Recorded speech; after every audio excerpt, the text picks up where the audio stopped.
Bueno, mis queridos hermanos, recordemos que, la última enseñanza vimos el poder de la lengua y en especial vimos la indomabilidad de la lengua, lo que puede hacer, lo que es capaz de hacer la lengua. Ahora, mis hermanos, vamos a ver dos tipos de sabiduría, Hoy vamos a ver la sabiduría terrenal, Así que Santiago nos dice, en el versículo 13, dice: ¿Quién es sabio y entendido entre vosotros? Muestre por la buena conducta sus obras en sabia mansedumbre. Hermanos, hay dos realidades de las cuales cada uno de nosotros debemos ser conscientes. Y es que el cristiano no vive en el aislamiento, no vive en el ascetismo, es decir, no vive fuera del sistema de este mundo, no vive en cierto sentido en la soledad, ¿sí? En el aislamiento. Por el contrario, el cristiano vive en comunión con la comunidad en la cual Dios lo ha colocado. Y esa comunidad primordialmente es la iglesia del Señor Jesucristo. De esto debemos ser muy conscientes. Pero aparte de la congregación en la cual Dios nos ha colocado, a la cual pertenecemos, debemos ser conscientes de otra realidad. Y es que como iglesia nos encontramos en medio de un mundo que es hostil hacia el Señor. Pero sabemos bien que la iglesia, fiel a su llamado, debe ser luz en medio del mundo a través del Evangelio. Esa es una gran responsabilidad que tenemos como iglesia, ser luminares en medio de este mundo. Ahora, ¿hacia dónde los quiero llevar? Bueno, el punto es que es precisamente por la alta posición que tenemos en Cristo y por el lugar en medio del cual nos encontramos que precisamente necesitamos con urgencia sabiduría y entendimiento para sabernos conducir como es digno del Evangelio. Esto es lo que Santiago quiere enseñar a la iglesia y esto es lo que debemos entender nosotros. Pero ¿por qué Santiago se preocupa por enseñar estas cosas a la iglesia? Bueno, según el contexto de la carta, podemos analizar que tal vez muchos, por el afán de comprender la revelación divina, por el afán de comprender esta revelación divina, había provocado en algunos de aquella iglesia local muchas rivalidades, algunas pendencias y tensiones, problemas. Algo que también pasa hasta el día de hoy. Recordemos que la iglesia está conformada por pecadores. Por lo tanto, es inevitable que haya tropiezos, que haya problemas. Pero volviendo a nuestro tema, quizá para explicar estas desavenencias, estos problemas que estaban aconteciendo en aquella iglesia, haya que tener en cuenta el problema de las relaciones entre la fe y las obras, que vimos en el capítulo 2, versículos 14 al 26, donde muchos creían que lo importante era creer en el Señor sin importar la conducta. Así, bajo este pensamiento, claro que podía llevar a las personas a vivir de manera insensata, de manera imprudente, y esto lógicamente era incoherente a la fe que se profesa en el Señor Jesús. Pues vivir de esa forma, no cabe duda que muchos problemas se iban a generar. Vivir sin temor al Señor, vivir pensando que lo importante es creer y no importa la conducta. Recordemos que en la parte introductoria de esta carta de Santiago, él nos incitó enseñó a la iglesia a que el creyente debe obtener sabiduría. ¿Y qué tenía que hacer? Él dice en el capítulo 1, versículo 5, algo que ya se enseñó. Él dice: pídasela, el que quiere sabiduría, pídasela a Dios, quien da generosamente a todos sin reproches. Esta es una necesidad que todo creyente tiene. ¿Qué tiene? Necesidad de sabiduría. Y todas las personas la necesitan para vivir, para conducirse bien. Así que nadie puede vivir sin sabiduría, ya que, a nadie le gusta que le llamen tal vez torpe, que no sabe vivir. insensato. Por lo tanto, la sabiduría ciertamente debe ser atesorada por aquellos que la tienen y también debe ser buscada por los que no la tienen. Así que en este orden de ideas es aquí donde Santiago hace una pregunta bien directa. Y en otra traducción, Santiago está diciendo esto: ¿quién es sabio y entendido entre vosotros? Que lo demuestre por su buena conducta, por obras hechas en la humildad que proviene de la sabiduría. Santiago se dirige a los miembros de la iglesia. Bueno, él da por sentado que los cristianos, ¿qué hacen ellos? Ellos oran a Dios, pues pidiendo sabiduría. Él da por sentado que aquellos poseen esa virtud y que el mundo, ¿qué pasa con el mundo? El mundo va a ver que en ellos hay esa sabiduría, tanto así que el mundo espera de los cristianos, pues una dirección correcta. Pero como Santiago sabe que estas cosas no siempre son ciertas en los cristianos, quiere que sus lectores se examinen a sí mismos. Esa es la intención de Santiago al hacer esta pregunta, que se examinen si en verdad son sabios. Y esa pregunta va para nosotros también, que nos examinemos si en verdad tenemos sabiduría. Así que él dice: ¿quién es sabio y entendido entre vosotros? Miren, la palabra sabio era muy común en griego para aludir a cualquier experto en la filosofía y el conocimiento. Pero los hebreos le añadieron un significado mucho más rico que incluía la aplicación habilidosa del conocimiento a los asuntos de la vida práctica. Esto es un conocimiento que lo aplicaban ¿a qué? A la vida práctica. Y la palabra entendido, bueno, solo se emplea en el Nuevo Testamento y se refiere a un especialista o profesional que podía aplicar con habilidad su experiencia y pericia a situaciones prácticas. Así que aquí estamos hablando de precisión, de exactitud, de saber dar al blanco a una situación práctica de la vida, de saber dar la solución correcta a un problema.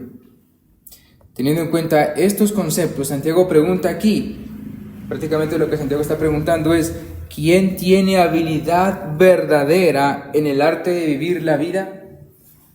¿Quién tiene esa habilidad verdadera en el arte de vivir la vida? ¿Quién tiene esa inteligencia? ¿Quién tiene esa sabiduría? Miren, esto es como el trabajo de un artesano. ¿En qué sentido? Para hacer una vasija se requiere de precisión en cada movimiento de las manos. Un mal movimiento, un descuido, ¿y qué pasa? Se echa a perder aquel trabajo, aquella vasija. Así es el arte de vivir la vida. Una mala decisión, una palabra descuidada, una mala actitud, una imprudencia, un mal consejo puede cambiar el rumbo de la vida de alguien. Por eso, mis hermanos, necesitamos sabiduría y entendimiento para vivir en medio de la iglesia y en medio de este mundo. Porque una decisión que tomemos que no sea conforme a la sabiduría de Dios nos puede llevar a serios problemas. Así pues, una persona sabia y entendida demuestra por lo que dice y por lo que hace que posee sabiduría. Aquí, mis hermanos, si bien Santiago no especifica a quién se dirige de manera especial, posiblemente se podría estar apuntando a los maestros, como lo leímos en el versículo 1. No muchos de vosotros deben presumir ser maestros, porque ¿quién es sabio y entendido? Bueno, independientemente de a quién se refiera, mis hermanos, esta pregunta es para todos. Es para la iglesia en general. Es para nosotros. ¿Quién tiene habilidad verdadera en el arte de vivir la vida? ¿Quién es sabio? Esto no se trata solamente de proferir palabras nada más, de decir, no, es que yo soy sabio, es que yo tengo conocimiento. No. Santiago dice que lo demuestre por su buena conducta. ¿Cómo se evidencia entonces la sabiduría en una persona?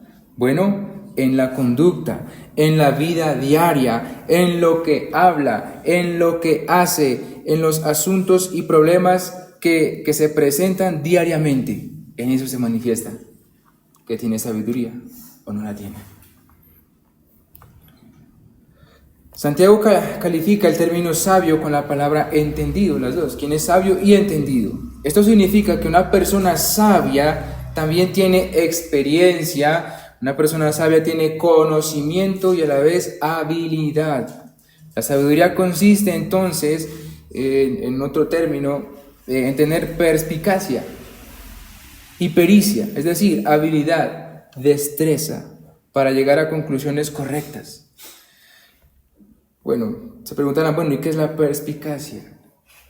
Es sencillo. Miren, es la capacidad de comprender o percibir con agudeza, con claridad y rapidez detalles que a otros pueden pasar desapercibidos. Es una habilidad para interpretar situaciones, identificar patrones y reconocer las implicaciones de los eventos con facilidad. Sí, eso es la perspicacia, es que ante una situación que se presente es entender de manera rápida, decir, bueno, esto me está llevando a tal cosa. Un viejo proverbio, bueno, que alguien dijo, dice lo siguiente: prevenir es mejor que curar, o prevenir es mejor que lamentar, lo hemos escuchado, pero ser perspicaz es mejor todavía. Saber coger las cosas en el aire, saber captar lo que está pasando es mejor todavía. Ejemplo de esto, mis hermanos, lo tenemos, por ejemplo, en ser sabios y entendidos, en ser perspicaces. Lo vemos claramente cuando vino la situación del COVID, por ejemplo. ¿En qué sentido?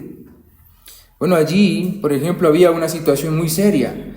Había responsabilidad con la salud, había sometimiento a la autoridad y, lo más importante, el mandamiento de Dios. Pero también se debía tener en cuenta que detrás de eso estaba la astucia del diablo. Para dar una solución correcta se tuvo que tener sabiduría, se tuvo que tener entendimiento, se tuvo que tener conocimiento de la palabra de Dios para al final tomar una decisión correcta. Se tuvo que actuar con pericia, con habilidad, bajo el conocimiento de la palabra de Dios. Así que de esa forma se pudo tomar una decisión correcta para más bien honrar al Señor y no ser tal vez golpeados por el diablo. Y así, mis hermanos, hay cantidad de situaciones a las cuales debemos enfrentar y dar solución con sabiduría. Hay problemas, por ejemplo, en la familia, problemas de diferentes pecados, hay problemas sociales, hay problemas eclesiales, y etc. La pregunta es cómo nos vamos a enfrentar. Necesitamos entonces urgente sabiduría del Señor. Ahora, es tremendo pensar que un mero conocimiento no hace una persona sabia. O sea, un mero conocimiento, mis hermanos, eso no es ser sabio. Sabio es aquel que puede ejecutar a su debido tiempo el conocimiento que tiene en la vida práctica. Ese es sabio. Con el conocimiento que proviene de Dios, ejecutarlo en el momento preciso, en el momento que se requiere. Entonces, o sea, en la práctica, eso es sabiduría, ese es sabio. Pues incontables ejemplos demuestran que la gente de muchos conocimientos no es necesariamente sabia. Pero cuando una persona con conocimiento tiene perspicacia, tiene sabiduría, tiene ese conocimiento, sin duda es sabia. Esto es algo que cada uno de nosotros debemos tener. Miren, por la gracia del Señor tenemos conocimiento de la palabra de Dios, pero debemos aprender a aplicarla en cada situación o problema que se nos presente. De lo contrario, bueno, ¿de qué nos va a servir? Si hay una persona sabia y entendida entre vosotros, dice Santiago, que lo demuestre con su vida. La sabiduría no se trata solamente de conocer, sino de demostrar tal conocimiento en la vida práctica. Así que Esto se demuestra, mis hermanos. Santiago alienta al sabio a mostrar por medio de su conducta que ha recibido el don de la sabiduría. Que lo demuestre, por eso dice Santiago, por su buena conducta. Santiago aquí parece indicar que entre los cristianos, los hombres sabios y entendidos son siempre la minoría, o sea, son pocos, ya que no todo aquel que pertenece a la comunidad cristiana adquiere tal sabiduría. Por eso exhorta a quienes la tienen a demostrar por palabra y por obra que efectivamente son sabios. Santiago utiliza el verbo demostrar en el sentido de probar. ¿Sí? Usted dice que usted dice ser sabio. Bueno, vamos a probarlo. Demuéstrelo. Demuestre que usted, ¿en qué se demuestra que es sabio? Bueno, que usted pueda realmente aportar verdaderas pruebas de que posee sabiduría y entendimiento, que lo confirme por medio de su vida diaria, que su modo de conducirse sea noble y digno de alabanza, pues ciertamente los hechos hablan más fuerte que las palabras. Que de nada sirve decir, no, es que yo tengo conocimientos, que yo sé de esto. No. Miremos su vida, cómo se comporta, qué dice, qué está hablando.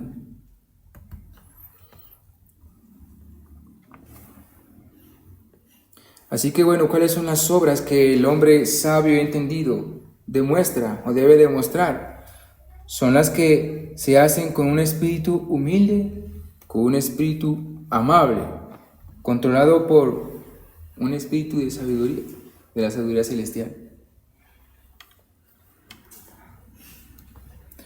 Así que mis hermanos, Santiago hace énfasis en que la sabiduría que aquí se trata, bueno, viene también llena de humildad. O sea, eso se hace evidente en los humildes. Esta cualidad puede también describirse como esa amabilidad. ¿Sí? En la amabilidad también se demuestra que se es sabio y entendido. La amabilidad se manifiesta en la persona que ha recibido sabiduría y que lo demuestra en todos sus hechos. Por ejemplo, en Proverbios 17, versículo 27 dice: el que ahorra sus palabras tiene sabiduría, de espíritu prudente es el hombre entendido. Entonces eso también nos recuerda la enseñanza pasada. Un sabio entonces maneja con mucho cuidado su lengua.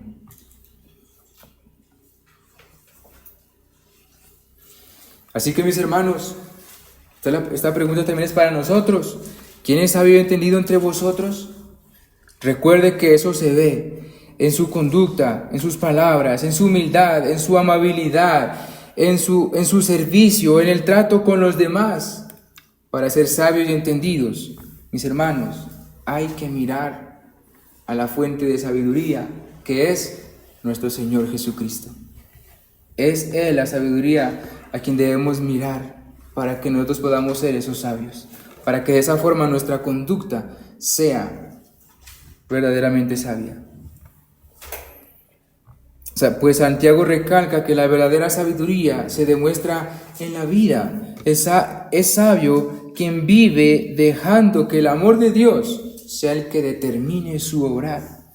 Santiago insiste una vez más en la voluntad de Cristo y en el modelo de mansedumbre que en Él tenemos. El Señor mismo nos enseñó en Mateo 11:29. Allí dice: llevad mi yugo sobre vosotros y aprended de mí, que soy manso y humilde de corazón, y hallaréis descanso para vuestras almas. Allí está, mis hermanos. ¿Cómo vamos a ser sabios y entendidos? Bueno, mirando al Señor Jesucristo, aprendiendo de Él, aprendiendo a ser humildes como Él. Así que mis hermanos, es sabio quien entiende bien la voluntad de Dios y vive según esa voluntad. Es sabio quien vive con bondad, con mansedumbre, con esa humildad, tomando a Cristo siempre por modelo. Ese es un sabio. Después de esto, después de que Santiago dice, ¿quién es sabio y entendido? Bueno, demuéstrelo con su vida. Ya sabemos cómo se demuestra esto, mirando al Señor. Luego él dice, pero si tenéis celos amargos y contención en vuestro corazón, no os jactéis ni mintáis contra la verdad. Así que aquí lo que va a hacer Santiago es a desenmascarar. Va a decir, bueno, vamos a ver entonces quién es verdaderamente sabio. En otra traducción, este pasaje se lee de esta manera. Pero si albergáis amarga envidia y ambición egoísta en vuestros corazones, no os jactéis de ello ni neguéis la verdad. Lo opuesto a un espíritu amable y controlado por la sabiduría es un corazón lleno ¿de qué? De amarga envidia y ambición egoísta. Miren, como pastor que tenía experiencia, Santiago sabe que entre los miembros de su iglesia había algunas personas cuyo espíritu se caracteriza por la amarga envidia y por el egoísmo. Y esta es una terrible verdad que ha persistido a través de la historia de la iglesia, pues esto aún pasa en las iglesias, que se encuentra este tipo de corazones.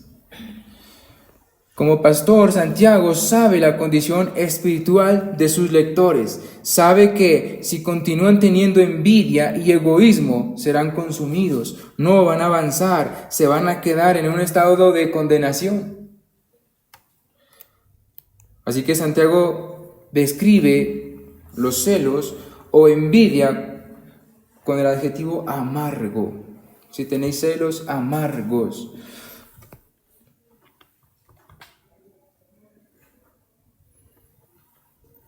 Miren, aquí, cuando los creyentes, las personas, tienen celos amargos o envidia en su corazón, están quebrantando directamente el 10º mandamiento, el cual dice, no codiciarás, no codiciarás.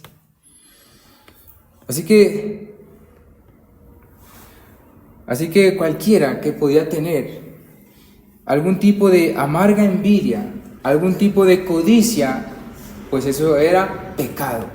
Eso es pecado. Y por lo general, en las congregaciones siempre se busca la preeminencia, se busca ser el primero en todo, que se le tenga siempre en cuenta. Pero cuando esto no se logra, se convierte en celos amargos, en envidia. Ese tipo de resentimiento hacia el prójimo es un agua amarga que hace mucho daño, que no se puede beber y que no se debe consentir en medio de la iglesia, pues por esta causa ha habido muchas divisiones en las iglesias de Cristo. Cuando hay esos celos, cuando hay esa envidia por los demás, eso es muy dañino, es muy destructivo. De igual forma, estar lleno de ambición egoísta, contención en el corazón, va a encontrar, el tener ambición egoísta o contención en el corazón, esto va en contra de la ley real que nuestro Señor Jesucristo mismo nos enseñó, que es amarás a tu prójimo como a ti mismo.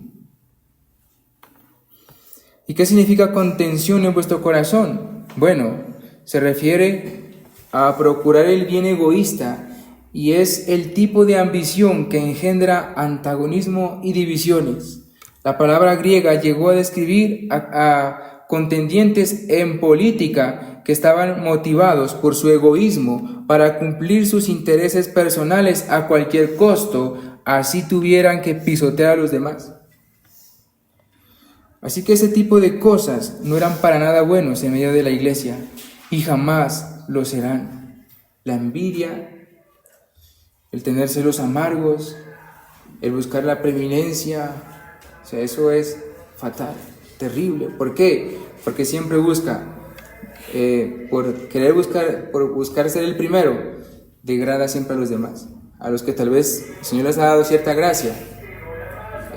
siempre va a buscar rebajarlos, dañarlos.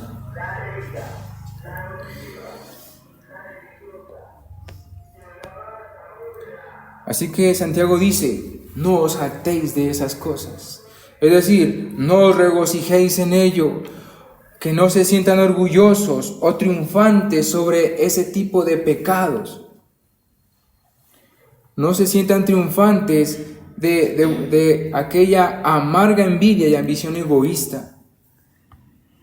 También les dice, no nieguen la verdad, o no mintáis contra la verdad. Hermanos, la Biblia jamás está de acuerdo con el pecado, jamás lo estará. Por el contrario, siempre lo condena. Las personas que están consumidas por la envidia y el egoísmo habitualmente hablan de esto a cualquiera que les preste atención. Y miren, hermanos, que este pecado está ligado a la lengua y ya sabemos el daño que puede causar. Aquellos deben darse cuenta de que todo lo que dicen es contradicho por la verdad. La verdad les pone al descubierto sus pecados.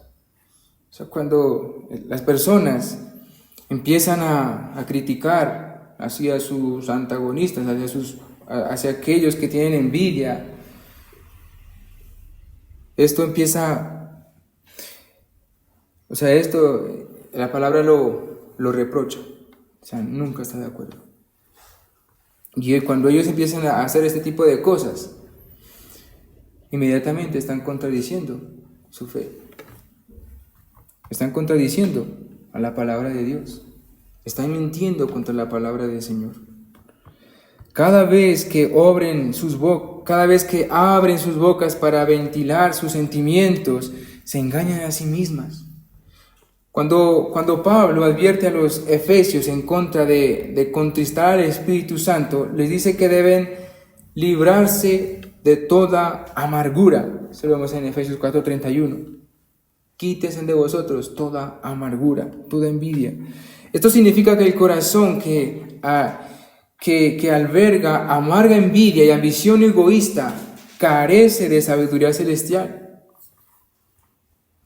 Eso es algo muy lógico. O sea, una persona que tenga ese tipo de resentimientos, de envidia, una persona que no haga las cosas por el Señor, sino que más bien siempre busca dañar a la reputación de algunos hermanos, dañar o hablar mal o criticar a otros hermanos, eso ya no es sabiduría celestial para nada, sino que es sabiduría terrenal. Así que por lo tanto, Santiago dice, esa sabiduría, sí, esas maldades, esos pecados que se presentan en medio de la iglesia, esas personas que practican tales cosas, dice, esa sabiduría no viene del cielo, sino que es terrenal, no es espiritual, es demoníaca, porque donde hay envidia y ambición egoísta, allí hay desorden y toda clase de mala costumbre. Cuando Santiago dice esa sabiduría, la palabra sabiduría que aquí encontramos la debemos colocar entre comillas para indicar que esta sabiduría no es genuina. El texto mismo indica que nos indica el origen y las características de esta supuesta sabiduría. Su origen no es celestial, sino ¿de dónde? Terrenal. Sus rasgos peculiares son impíos y demoníacos.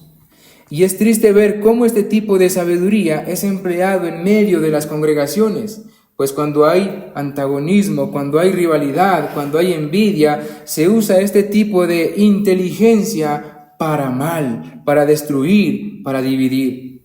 Ciertamente este tipo de sabiduría también tiene poder para destruir, es que es sabiduría, pero es terrenal, es demoníaca. ¿Por qué? Porque no busca la edificación, sino destruir.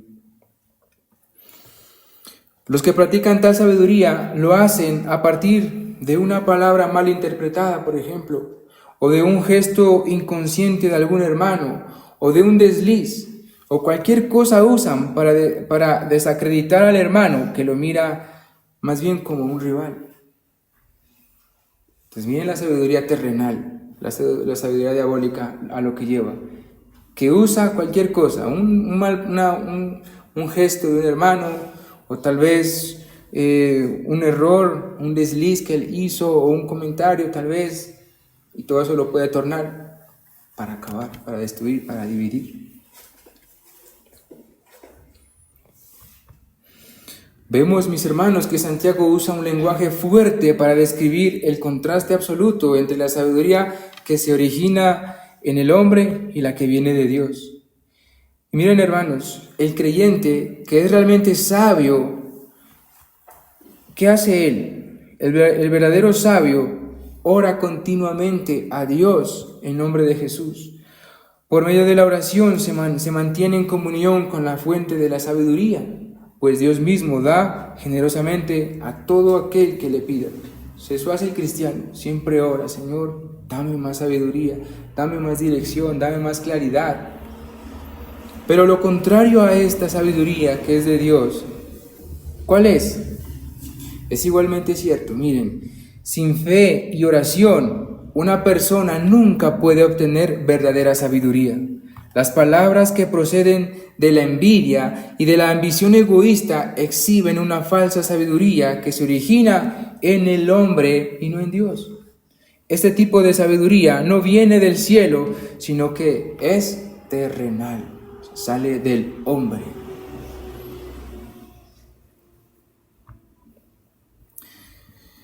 Y miren, hermanos, cómo la describe Santiago. Le da 3 nombres que tiene un orden descendente acerca de tal sabiduría. O sea, cada vez la califica de mal en peor. Dice que es terrenal, dice que es animal, o sea, no es espiritual, y que es diabólica, que es demoníaca. Cuando él dice terrenal, se refiere, aquí lo que el escritor desea decir es que lo terrenal se contrapone a lo que Dios origina en el cielo, o sea, se contrapone a la voluntad de Dios. Un ejemplo de esto lo vemos claramente cuando leemos en Apocalipsis capítulo 13, versículo 11, en donde la bestia que surge de la tierra desafía a todo lo que es santo y celestial. La bestia, sí, es esa sabiduría terrenal que va en contra de todo lo que es santo, contra todo lo que es de Dios. Y hoy lo vemos claramente, mis hermanos, sabiduría terrenal. O sea, en todo lo que hoy enseñan, tanto en la educación, en la sociedad, en tantas cosas, lo único que vemos es pecado. Va todo en contra de la voluntad de Dios. Todo.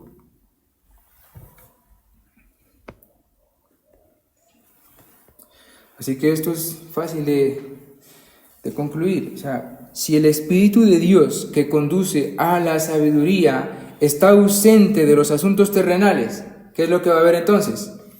El pecado es el que va a estar presente. Si el Espíritu de Dios no está en los asuntos terrenales, ¿qué es lo que va a gobernar? El pecado. Ese es el que va a estar presente. Así que por eso es terrenal, va en contra de toda la voluntad de Dios. Pero también dice Santiago que esa sabiduría es animal, no es espiritual.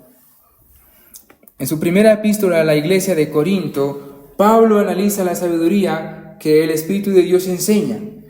Pero escribe Pablo: el hombre sin espíritu no acepta las cosas que vienen del Espíritu de Dios, porque son necedad para él, y no puede entenderlas porque se disciernen espiritualmente.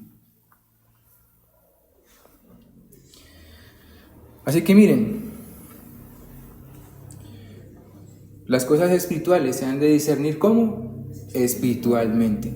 De manera que aquel que no tiene el Espíritu de Dios, todas las cosas de Dios le van a parecer ¿cómo? Como necedad, dice el apóstol Pablo. Es necedad, no van a tener sentido para él.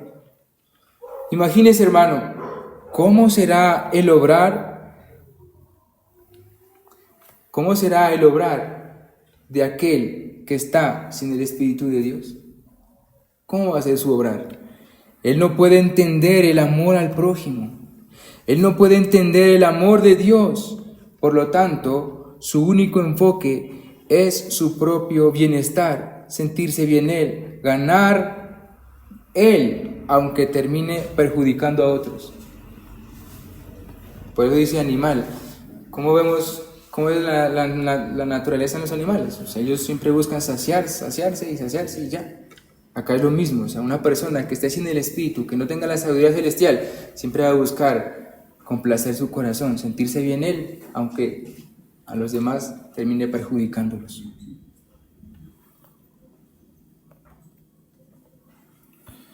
Además, el que no tiene la sabiduría de Dios sigue a quienes 1 Timoteo 4:1 dice. ¿A quiénes va a seguir el que no tiene la sabiduría celestial? En 1 Timoteo 4:1 dice: pero el Espíritu dice claramente que en los posteros tiempos algunos apostatarán de la fe, escuchando a espíritus engañadores y doctrinas de demonios. Entonces miren, ¿hacia dónde lleva el no tener sabiduría de Dios? A escuchar a espíritus engañadores y a seguir doctrinas de demonios. Por eso Santiago también le llama que la sabiduría terrenal, la sabiduría de este mundo, la llama también diabólica, demoníaca. En el versículo anterior, en el versículo 14, Santiago le dice a la persona cuyo corazón está lleno de amarga envidia y ambición egoísta que no niegue la verdad, no la niegue, pero si a pesar de esto la niega, tal persona vive una mentira que encuentra su origen en el padre de la mentira, el demonio. Santiago llama a las cosas por su nombre. Esa sabiduría es del demonio. O sea, si aquel que se le dice, mire, usted está mal, usted necesita la sabiduría de Dios, la sabiduría de lo alto, y tal persona diga, no la necesito, o sea, sigue practicando el pecado. Esa sabiduría entonces es del demonio, es demoníaca. Miren, hermanos, como hoy acabamos de leer la lectura de Mateo, cuando el demonio habla mentira, miren, esto ya es malo. Cuando el demonio habla mentira, ya es malo. Cuando usa al mundo para perpetrar la mentira, es peor, ¿sí o no? Pero miren, cuando los miembros de la iglesia se transforman en sus instrumentos para difundir una sabiduría demoníaca, nos encontramos ante la peor de todas las situaciones.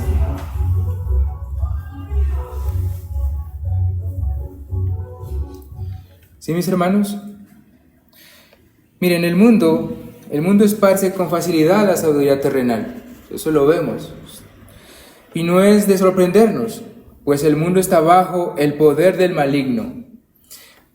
Pero de lo que sí nos debe sorprender, de lo que sí nos debe alarmar y preocupar, es que el diablo use a los miembros de la iglesia para extender sabiduría demoníaca. Eso sí que es preocupante, terrible, triste. Y eso también es inaceptable. Y lo peor es que la iglesia es el blanco del diablo para esto.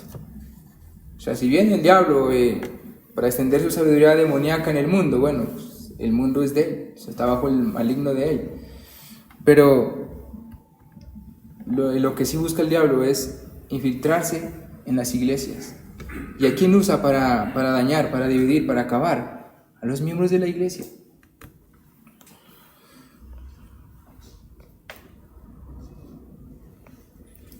Así que cuando nosotros leemos estas cosas, la carta de Santiago da la impresión de que el demonio empleaba a algunos de los miembros de la iglesia para difundir este tipo de sabiduría, pues no hay otro medio para esto.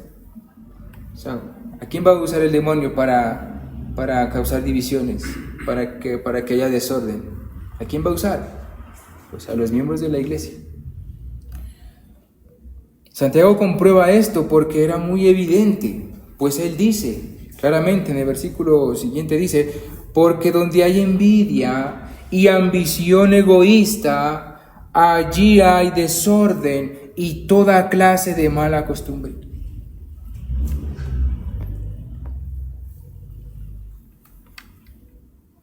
Así que vemos claramente, mis hermanos, que un pecado, una mala acción lleva inevitablemente a la otra. Y a medida que esto avance, pues mucho más daño va a causar. Entonces miren, donde hay envidia se encontrará desorden. Porque el envidioso siempre buscará llevar la contraria y esto causa desorden, problemas y divisiones. Si hay ambición egoísta, ¿qué va a haber? Habrá toda clase de mala costumbre, toda clase de obra perversa, pues aquel que vela solo por sus propios intereses tiene su mirada puesta en sí mismo, de manera que no le va a importar llevarse a los que estén por delante. Va a hacer lo que sea con el fin de satisfacer su corazón egoísta. Esto es perverso, pecado, maldad. Así como lo es también la envidia. ¿Qué es la envidia? ¿Qué es la envidia? He aquí una explicación. Miren, envidia es la resentida y hasta odiosa aversión por la buena fortuna o bendición de otros. Es la envidia. Santiago llama amarga a la envidia. La envidia destruye la mutua confianza, arrasa con la unidad y es demoníaca en su designio. Tal como lo enseña Santiago, la envidia genera desorden, genera anarquía, genera confusión. Además, la ambición egoísta invariablemente lleva a la mala conducta, ¿por qué lleva a la mala conducta la ambición o el egoísmo? Bueno, puesto que los motivos egoístas, estos subyugan, someten al individuo y finalmente eliminan el amor a Dios y al prójimo. O sea, este pecado del egoísmo, de la ambición, esclavizan a la persona. Y al final, ¿qué va a terminar haciendo? Bueno, desecha el amor de Dios y al prójimo. Al final solamente va a buscar sus propios intereses, va a satisfacer su propio corazón.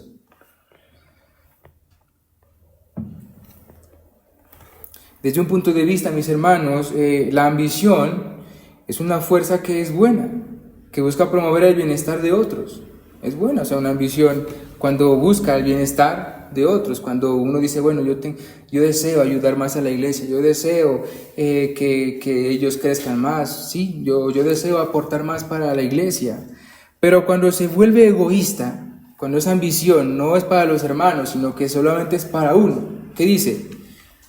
Cuando esto se vuelve egoísta, la misma degenera. Esta ya es una mala conducta. Cuando percibió celos y contenciones entre los corintios, el apóstol Pablo les reprochó por ser mundanos. Eso lo vemos en 1 Corintios 3, capítulo 3. Así que la contención, que es ambición egoísta, es algo del mundo, es pecado, es sabiduría terrenal y es de condenar. Así que, mis hermanos, para terminar, que nos quede bien claro que la sabiduría terrenal no es verdadera sabiduría, pues esta siempre busca la preeminencia entre cualquier persona o cosa. Cuando alguien es extremadamente insistente en ser el primero, es inevitable que haya serios conflictos en medio de la congregación, como también en medio de la familia.